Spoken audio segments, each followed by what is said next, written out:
আসসালামু আলাইকুম, সবাই কেমন আছেন? আশা করি ভালো আছেন। তো আমি আল্লাহর রহমতে আপনাদের দোয়া ও ভালোবাসায় অনেক ভালো আছি। তো আজকে কি কি রান্না করব সেটা আপনাদের সাথে ছোট্ট করে শেয়ার করব।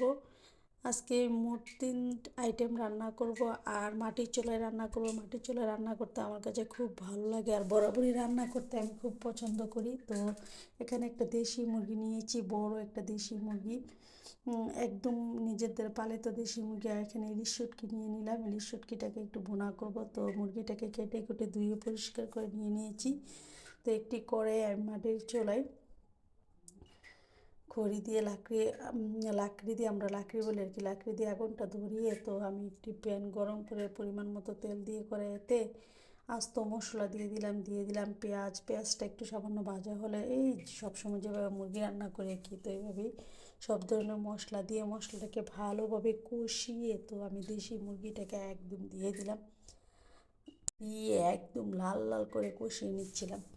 মুরগিটা কষানো হলে এদিকে আমি ভালোভাবে নেড়ে চেড়ে একদম ভালোভাবে কষিয়ে তারপর দিয়ে দেব নতুন আলুগুলা। তো আলুগুলাকে বেশিক্ষণ করতে হয় না, ভালোভাবে কষিয়ে একটু ভেজে নেওয়া দরকার ছিল, তো ভাজা হয়নি, মনে ছিল না। তো একটু কষিয়ে তো ঝোল দিয়ে দিলাম। এই তো আমার মুরগির তরকারিটা হয়ে গেলে দেখুন ঝাল ঝাল লাল লাল মাংস বোনাটা। তো এদিকে আমি পুঁই শাকের ফুল নিয়েছি। পুঁই শাকের যে ফুলটা হয় না, বিচিটা, এগুলো আমার এত ভালো লাগে, ভাজি খেতেও ভালো লাগে, চিংড়ি মাছ দিয়ে ঝোল খেতেও ভালো লাগে। তো আজকে আমি চিংড়ি মাছ দিয়ে ঝোল করব।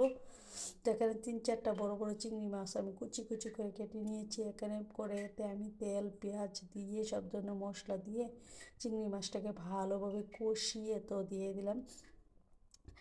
এখানে একটা আলু দিয়ে দিচ্ছি, পুঁই শাকের একদম নরম ডাঁটাগুলা আর বিচি, একটা আলু দিয়ে কেটে একদম আমি কষিয়ে একদম একটু মাখা মাখা করে রান্না করে নেব। মানে এই তরকারিটা যে আমার কাছে এত ভালো লাগে, মানে বলে বোঝানোর মতো নয়।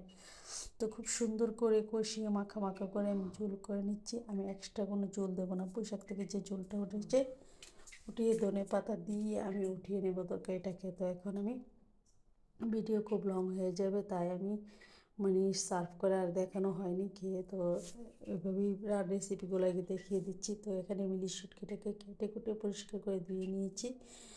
বেশ অনেকক্ষণ গরম পানি দিয়ে ভিজিয়ে তো সব ধরনের মশলা দিয়ে শুটকিটাকে ভেজে পেঁয়াজ তেল দিয়ে সব ভেজে শুটকিটাকে ভেজে সব ধরনের মশলা দিয়ে তারপর আমি একটু কষিয়ে নিচ্ছিলাম। কষিয়ে একদম বুনা বুনা করে নেব। তো আমার ভিডিও ভালো লাগলে লাইক কমেন্ট শেয়ার দিয়ে পাশে থাকবেন আর আমার জন্য সবাই দোয়া করবেন।